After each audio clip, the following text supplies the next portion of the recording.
What is going on, everybody? My name is Muffin with two Z's, and today we are going to be kind of diving into tips that will help you for sure get better at Overwatch. Like if you're hard stuck plat, you're hard stuck bronze, whatever it may be, even if you're GM. I hope these tips can be of some use to some use of help to you, right? And you can maybe benefit from these. So here we go. First, we have Team Com. Shout out to Yeetle. This guy does not know me. This guy does not know me. But shout out to this guy. I love this picture. So team comps, you've got poke, brawl, and dive, and there is another one which is could run like rush, but rush and brawl are kind of the same thing. So usually, if you're solo queuing, team comps are not really something you consider too much. But as you get to higher elo, it is definitely something you start to consider. I mean, I run a lot of dive and poke, I'd say. So what's Brawl? Brawl, I would define Brawl as running Rhine, Lucio, Bap, May, and then Reaper Bastion, one of the two. So what you want to do with Brawl comp is you want to get in close with the enemy. Specifically use Reaper, I guess, actually. And then you just want to brawl with the enemy. You want to get close and personal with them. You want to speed your Rhine into like the enemy's backline and just swing, swing, swing. And Reaper will be there to assist the Rhine, right? The other comp I was thinking of is Rhine May comp. So essentially with Rhine May comp, like I said, you have Rhine, May, Reaper / Bastion, most preferably Bastion, with Lucio Bap, and you wall off the enemy tank, and then you just run them over.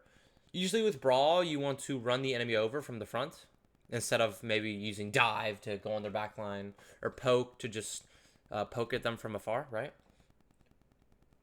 You want to run the enemy over from the front. Next comp, we have Dive here. Of course, Dive can be ran as like Tracer, Winston, Kiriko, Lucio, or more with, I mean, you could even run Junk or Reaper. Any high mobility characters. With Dive, you just want to dive into the enemy's back line. So you want to dive on their healers and target them first, and then the DPS, and then the tank. Now, if the team has like Moira, Kiriko, I mean, it's definitely going to be hard to run Dive into that. But yeah, Dive is just running very high mobility characters, diving with your Winston, and going on their backline. Poke is long range characters, so like Widow, Zen, Ana. I mean, you could even say Bap, honestly. Sigma. Ramatra can be Poke, can be.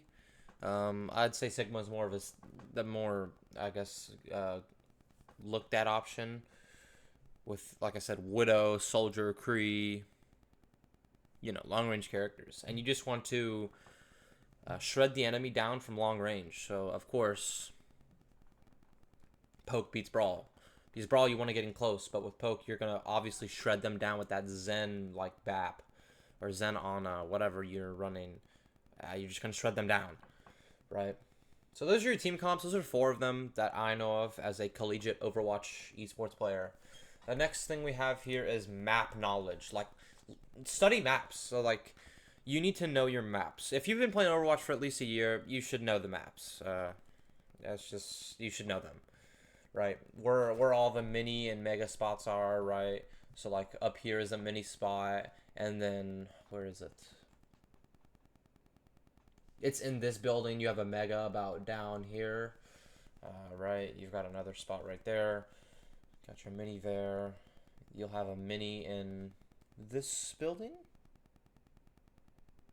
Anyways, map knowledge is very important. And kind of segues into my next point of,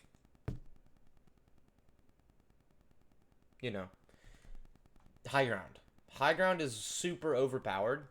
Utilizing high ground is just very overpowered, but you need to know how to utilize it. Like, you can't just sit on high ground and expect to win in 2 seconds. Like, you need to know how to play high ground and how to utilize it correctly to absolutely run over the other team, however you do it, right? So you've got map knowledge, right? You've got your team comps, right? You've got high ground. Another important thing is comms, communication. It is very important to communicate. I mean, I've definitely had my fair share of games where nobody says a single word, doesn't even breathe, and we win the game by a lot. Like, we just roll them. Sometimes you have games like that, and that's because your DPS, your tank, your supports, they understand how to play the game and how to support your play style or whatever it is they're doing. They know how to support. They know how to play correctly, or they're just playing. They might be playing bad, but the enemy team's playing worse, so to speak. So, I mean, comms are very important. I mean, as you get higher in elo, you're definitely gonna have more comms, and that is very important because overall, it's gonna help. It may seem very critical and just not nice or whatever, but it's going to help you in the long run, knowing how to target things, where to go, stuff like that. Communicating with your team. It's just super, super important, right? So you've got comms, you've got high ground, right? You've got map knowledge, right? You've got team comms. Another one just came to my mind. Positioning. You need to know where you're positioning. So tank needs to be in the front, obviously, and then you have your DPS behind them, and then your supports behind. So that is really how it should go. Your supports do not need to be brawling unless you have like a Brig or like a Lucio, or a Moira, stuff like that. Your supports do not need to be frontlining. Your DPS do not need to be frontlining because that is how you're gonna get killed. I mean, if you hit higher elo lobbies and you're frontlining as Curry, you're gonna get killed very easily.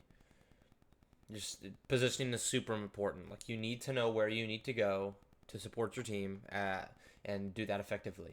Another one is focusing. Who do you need to focus? I always tell my teammates, okay, we need to focus our healers. The Mercy's died once and the Lifeweaver's died 0 times. This is an issue, right?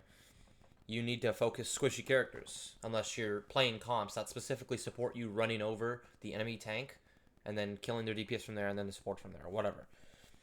Now, if you're running a comp like that, go ahead, right? But other than that, you should always try to target their supports because if they have no supports, essentially they've lost. They have no heals. Like they don't win that unless they just like spam ults and they actually like get really, really useful ults off, right? But yeah, focusing, positioning, comms, map knowledge, team comms, right? There's 6 right there. So those are 6 helpful tips that could maybe get you higher elo. Of course, you can research these things on your own.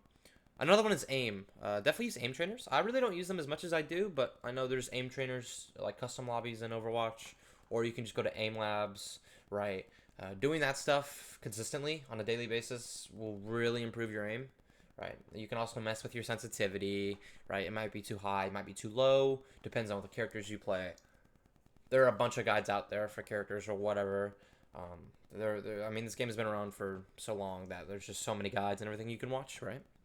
But yeah, those are 6 helpful tips that maybe even 7. I don't know, that can hopefully help you climb the ranks in Overwatch if you are struggling, or if you're GM and you just I don't know want to like I don't know. I don't know. Anyways, thank you guys so much for watching. Just a reminder, a subscribe would be very, very nice of you, as I do want to make YouTube a full-time career. Again, I'm very glad to be making videos again. Thank you guys so much. Left Man with 2 Z's, out.